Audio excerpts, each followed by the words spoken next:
নমস্কার, সাহা ফ্যামিলি টুতে আপনাদের অনেক অনেক স্বাগত এবং অভিনন্দন জানিয়ে আবার একটা নতুন ব্লগ আজকে আমি শুরু করছি। আজকে হচ্ছে বৃহস্পতিবার। এই যে পুজো টুজো সারলাম, আমি সকালবেলা কেচে কুচে স্নান করে তারপর পুজো করেছি। আর ওদিকে আমার বর জলখাবার করে গেছিলো, করে খেয়ে ডিউটিতে গেল। আর সৌভিকের শরীর খারাপ, জ্বর নেই, হাত পা ব্যথা নেই, তবু কেন শরীরটা একটু খারাপ করছে জানি না। আর মিঠিও সকাল থেকে বমি করলো, ওরও পেট ব্যথা আর মাথা ব্যথা করছে, তো আজকে স্কুল পাঠাবো না। ভালো লাগে না, ছেলে মেয়ের যদি শরীর ভালো থাকে তো ওদের মনটা ভালো থাকে। আর ছেলে মেয়ে যদি শরীর খারাপ থাকে তো সত্যি কোন মায়ের ভালো লাগে বলুন? তো আমারও ভালো লাগে না। পুজোটা আমি সারলাম, এখন রান্না করব। আমারও একটু পেট ব্যথা ব্যথা করছে, জানি না কেন হচ্ছে সেটা।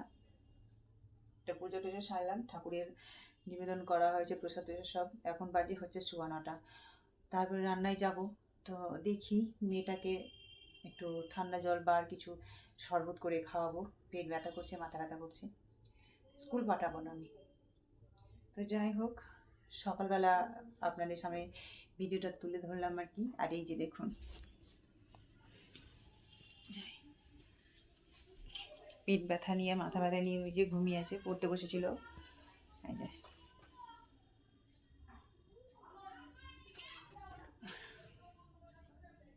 পড়তে বসেছিল, পড়তেও পারে না।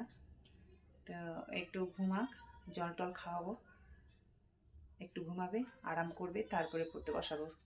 তো যাই হোক,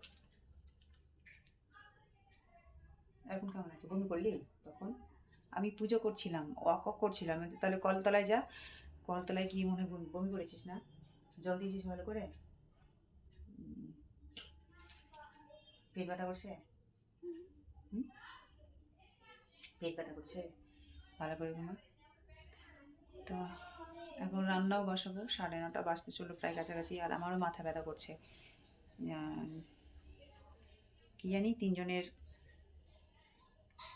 এত শরীর খারাপ হলো কেন হঠাৎ, বুঝতে পারছি না। তো চলুন, সঙ্গে থাকুন।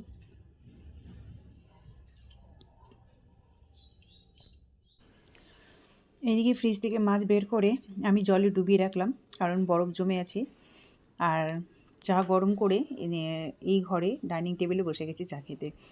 তো আমার চা খেতে খেতে মাছটা জলে বরফ গলে যাবে। আর তারপরে মাছে লবণ হলুদ মাখিয়ে আজকে মাছের ঝোল রান্না করব, পটল ভাজা করব, আর বেগুন ভাজা করব। আর মিঠি তো ঘুমিয়ে আছে। তো আজকে যে কী খাবে আর কী খাবো তাই দেখছি, সকাল থেকে তো শরীর খারাপ হয়ে আছে।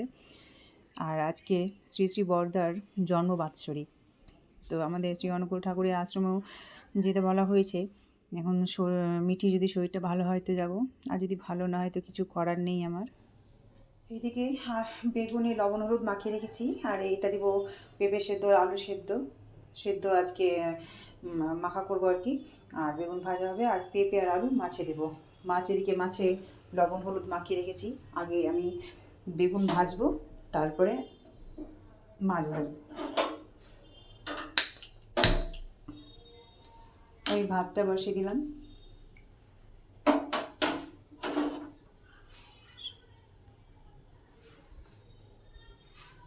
কড়াইয়ে তেল গরম হয়ে গেছে, আমি বেগুনটি ছেড়ে দিই।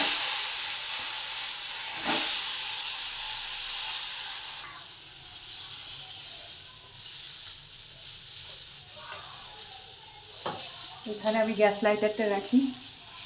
এই যে বেগুনটা আমি উল্টিয়ে রেখে দিলাম তেলে, এখন ভাজা হচ্ছে, হোক।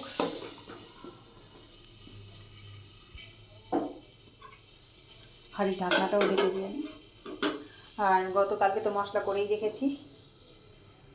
মিঠির এখনও শরীর খারাপ, মিঠি ঘুমিয়ে আছে, পড়তে পারলো না। আজকে বোধহয় আমাদের আশ্রমে যাওয়া হবে না। এই দেখুন, আমার মাছ ভাজাও হয়ে গেছে, বেগুন ভাজা হয়েছে, আর পটল ভাজা করব বলে ভেবেছিলাম। তো সৌভিক আর মিঠি বলছে পটল ভাজা করতে হবে না, পটল ভাজা খাবো না, তার বদলে অন্য কিছু করো। তো ঘরের মধ্যে পেঁপে ছিল, আর মেয়েটাকেও তো ডাক্তারের পেঁপে খেতে বলেছে, ওই জন্য মাছও পেঁপে দিয়েছি। আর এদিকে একটা আলু আর 4 টুকরো পেঁপে সেদ্ধ করতে দিয়েছিলাম ভাতের মধ্যে। ভাত হয়ে গেছে, ভাত নামিয়ে নিয়েছি। আর এদিকে মাছের ঝোল ফুটছে আর কি, মাছ দিইনি। তার এই যে লঙ্কা আর পেঁয়াজ একটু ভেজে নিয়েছিলাম তেলে, মাছের তেলেই ভেজেছিলাম। তো এটাকে একটু সেদ্ধ করলাম, যদি মুখের রুচিটা হয়। আর তাছাড়া ডাক্তার পেঁপে খেতে বলেছে মিটিকে, তো খাওয়া হবে, স্বাদ পেলে তো খাবেই। পেঁপে এমনিতে ভালো লাগে না, একটু সেদ্ধ এইভাবে যদি মাখা যায় তো বেশ ভালো লাগে খেতে। তো একটু মেখে নিচ্ছি।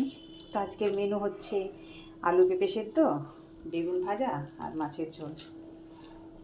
আর আমাদের ঠাকুরের আশ্রম আর যাওয়া হলো না গো, মেয়েটার প্রচণ্ড শরীর খারাপ। আসলে হ্যাঁ, আসছি আসছি আসছি। আমি ভুলে গেছিলাম জানেন তো, কি করবো। হ্যাঁ চলে এনেছেন, আসেন।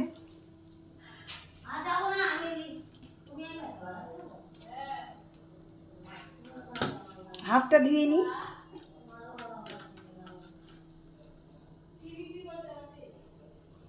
এই যে আজকে রান্না হয়েছে মাছের ঝোল, পাতলা করেই করেছি আজকে, পেটের অবস্থা তো সবার খারাপ। আর এই যে পেঁপে আলু সেদ্ধ, আর হচ্ছে বেগুন ভাজা, আর এদিকে ভাত। আর তখন আলু সিদ্ধ আর পেঁপে সিদ্ধ মাখতে মাখতে সে যে এসেছিলো যে কাকিমাটা, আসলে যখন ওই পাড়াতে ছিলাম ওখান থেকেই আলাপ, তো আমাকে এসেছিলো ডাল দিতে। ওর কাছে ডাল নিই আমি, ও ডাল বিক্রি করে, অনেক কিছু বিক্রি করে, তো আমাকে ডালটা দেয়। তো আমাকে ডেকেছিলো গত বৃহস্পতিবারে, 1 সপ্তাহ হয়ে গেল। তো আমি যেতে প্রায় ভুলেই গেছিলাম, তারপরে ও ছিল না, তারপরে আমি ছিলাম না, এই করতে করতে 1 সপ্তাহ পার হয়ে গেল। সেই জন্য ওই এসেছিলো আমাকে ডাল দিতে। আর আসলে মাথায় থাকে না, ভুলে যাই, যখন মনে করি যাব তখন আর যাওয়া হয় না। তো এখন মিটি একটু ভালো আছে, আরাম আছে, মাথা ধুয়ে দিলাম, মুখ টুক ধুয়ে দিলাম, একবার আরও বমি করেছিল। তো আমাদের যাওয়া তো হলোই না, শেষমেশ রান্না করলাম। আর এই যে রান্না করেছি, এখন খেতে দেবো। হ্যাঁ, আজকে তেল নেই।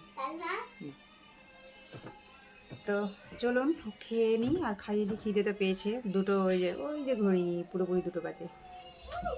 তো চলুন, ওই যে ঘড়ি, ওই যে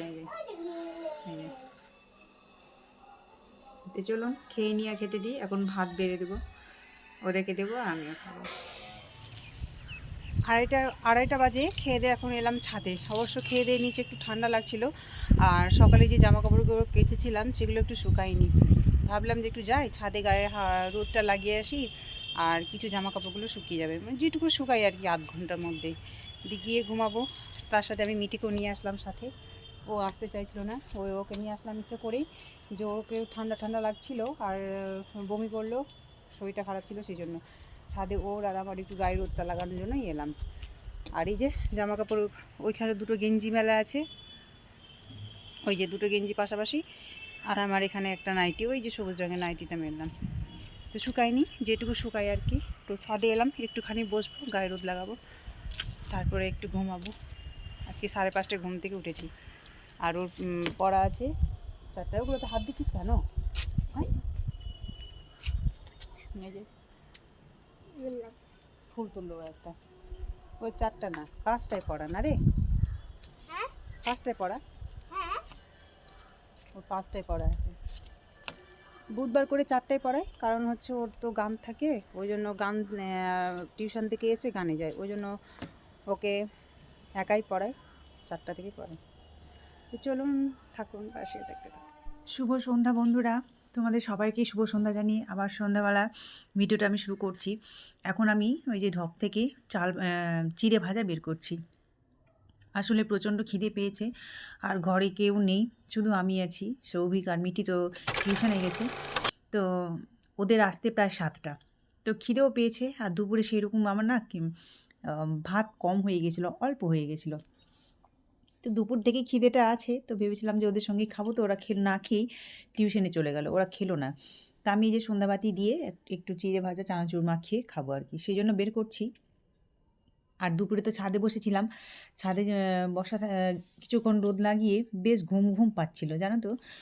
তো এই শীতের সময় ছাদে বসলে খেয়ে দিয়ে বেশ ঘুম চলে আসে, আর নিচে না এত ঠান্ডা, ঘুম আসছিল না। আর প্রচণ্ড মশা ছিল ঘরের মধ্যে, এখন খুব মশার উৎপাত হয়েছে আর কি, সেই জন্য মশা মারা ধূপকাঠিগুলো জ্বালালাম, ওই ধোঁয়াতে যদি পালাই, ওই জন্য ধূপকাঠি জ্বালিয়ে একটু ঘুম দিয়েছিলাম আর কি দুপুরে।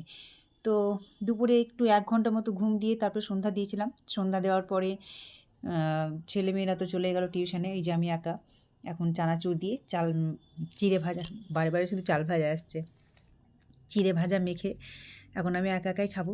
আর কেউ তো নেই যে চা করব, আর একার জন্য না চা করতে ইচ্ছে করে না, জানো তো, একা থাকলে কিছুই ইচ্ছে করে না। এই যে খাচ্ছি যে চিড়ে ভাজাটা, সেটাও ইচ্ছে করে না, কিন্তু প্রচণ্ড খিদে পেয়েছে বললাম, ওই জন্য নিয়ে বসলাম চিড়ে ভাজা খেতে। তো তো ব্লগটা আমি আজকে এখানেই শেষ করছি। আপনারা ভালো থাকবেন, সুস্থ থাকবেন। তো আজকের মতো টাটা, আবার আগামীকাল একটা নতুন ব্লগ নিয়ে আসবো।